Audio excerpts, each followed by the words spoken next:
नवरात्रि की शुरुआत कैसे हुई, पूरी कथा।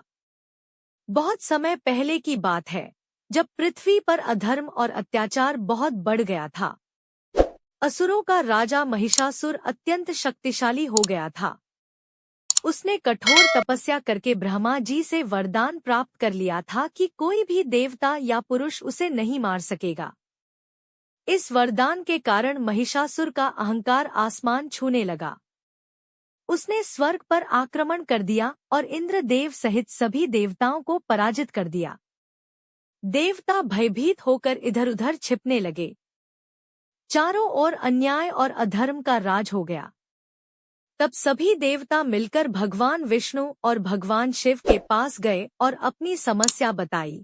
देवताओं की पीड़ा सुनकर विष्णु जी और शिव जी अत्यंत क्रोधित हुए। उनके क्रोध से एक दिव्य तेज उत्पन्न हुआ। उसी तेज से एक अद्भुत देवी प्रकट हुई, माँ दुर्गा। माँ दुर्गा का रूप अत्यंत तेजस्वी और शक्तिशाली था।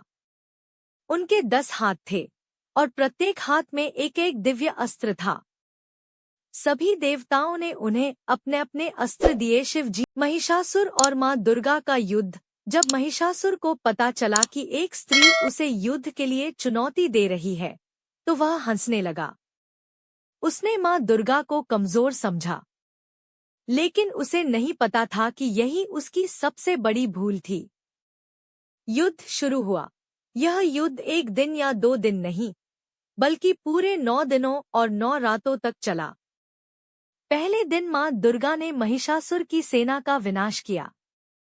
दूसरे दिन से लेकर 8वें दिन तक भयंकर युद्ध चलता रहा। हर दिन माँ दुर्गा अलग अलग रूपों में प्रकट होकर असुरों का नाश करती रहीं। 9वीं के दिन महिषासुर ने अपना रूप बदलकर भैंसे का रूप धारण कर लिया और जोरदार आक्रमण किया, लेकिन माँ दुर्गा ने अपने त्रिशूल से उसका अंत कर दिया। इस प्रकार 9वीं के दिन अधर्म पर धर्म की विजय हुई। नवरात्रि क्यों मनाई जाती है? इस विजय की खुशी में देवताओं ने माँ दुर्गा की आराधना की। तभी से हर साल 9 दिनों तक माँ दुर्गा के 9 रूपों की पूजा की जाती है, जिसे हम नवरात्रि कहते हैं। हर दिन माँ के अलग अलग रूप की पूजा होती है। शैलपुत्री, ब्रह्मचारिणी, चंद्रघंटा, कूष्मांडा, स्कंदमाता, कात्यायनी, कालरात्रि, महागौरी, सिद्धिदात्री। भक्त इन 9 दिनों में व्रत रखते हैं, पूजा करते हैं और माँ से सुख समृद्धि की कामना करते हैं। कथा का संदेश। यह कथा हमें सिखाती है कि बुराई कितनी भी शक्तिशाली क्यों न हो, अंत में अच्छाई की जीत होती है। अहंकार हमेशा विनाश का कारण बनता है। सच्ची भक्ति और विश्वास से हर समस्या का समाधान होता है।